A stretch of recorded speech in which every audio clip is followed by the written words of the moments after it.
Is the key to treating autism hidden in the gut? Well, joining us with more insight is pediatric gastroenterologist Dr. Kara Margolis and my good friend Dr. Ish Major. Dr. O. Welcome to the show. Thank you so much. So explain to us the interface, the connection between autism and what's going on inside our guts. Sure. So first off, a lot of people don't know just how common GI problems are in autism. When you compare the prevalence of GI conditions in autism to the general population, it's about fourfold more common. And there's a lot of reasons why people suspect that there's this link between the brain and the gut. One is kind of our fault, the medications we give. Patients with autism often have many different medical comorbidities, and they take medications for a lot of those. And as Dr. Ish, I'm sure, knows, psychiatric comorbidities are incredibly common in this population. And the medications we give target neurotransmitters in the gut. But virtually every neurotransmitter in the gut is also, in the brain, is also in the gut.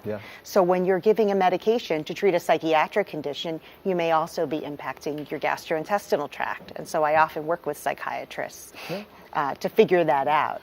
We in medical school, we learned that we do have those neurotransmitters in our gut also, but we didn't really make the connection, which we're now making big time. Yep, big time. In your specialty and in your specialty. 100%. And like you mentioned, a lot of times the medications I prescribed, I'm really managing the side effect profile. And sometimes the reason I prescribe it is because of the side effects. Now, Dr. Margolis, you say that your GI problems can actually make a child's autism worse. Tell us about that. Sure. I think that any sort of pain and distress in a person with autism can cause a worsening of autism or those very difficult problems they face, like self-injury and aggression.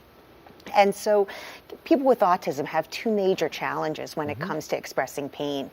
One is a lot of them are nonverbal, so they can't verbalize that pain. The second is they can't localize it, even if they can tell you that they're uncomfortable. So as a result, they manifest with a lot of sort of generalized behaviors, again, like that self-injury, aggression, a worsening of autism symptoms, or social or cognitive regressions. So it's really important when they present with symptoms like this, not only to consider pain, but to consider GI pain, because GI problems are so common.